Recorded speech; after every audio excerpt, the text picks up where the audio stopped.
My name is Humphrey Liu, and I am from Charlottesville, Virginia. I asked a question last year and wish to pose it again. It can be considered a follow-up. There is something to be said for traditions. It is the same question, but it is a changing and different world we are in.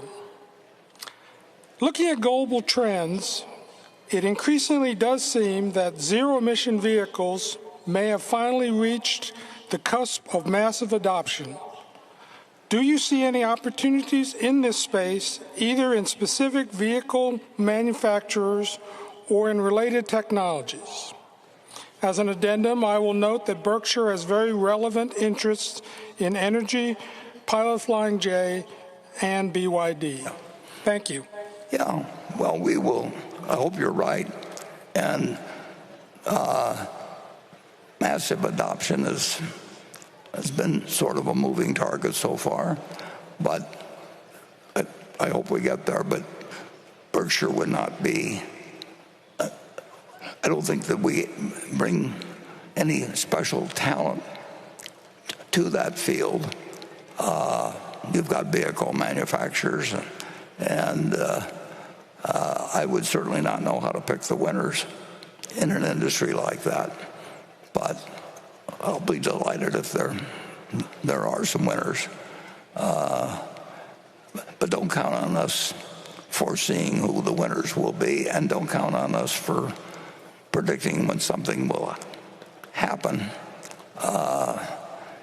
It obviously has been a moving target so far, and it is an incredible problem that society faces, and it may be that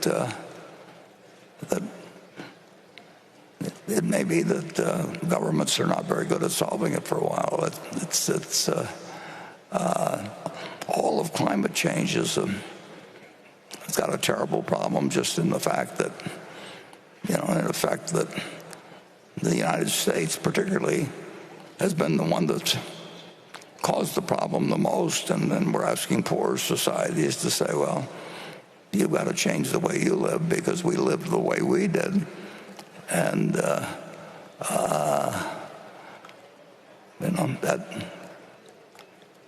that really hasn't been settled yet.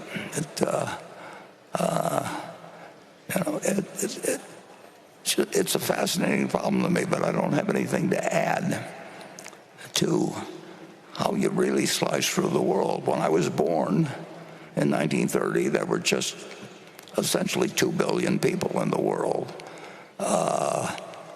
Population statistic. Now there's 8 billion. Now, if you'd asked anybody in 1930, if you take the 50 smartest people in the world and you said, what's the optimum population for the world when you're 93 years old, they would have not said 8 billion. There wouldn't be anybody who would have been close to it. But we did it. Now, we're reaping some of the consequences of having done that. And we got the benefits in the United States. I'm exaggerating here to some extent, but the developed world basically got it, and then we're telling a whole bunch of other people that we want them to change the way they live because of the way they lived. We lived the way they lived. So we will see what happens with it, but that's a problem that is very, very, very hard to solve among a couple hundred countries, and I really don't have anything to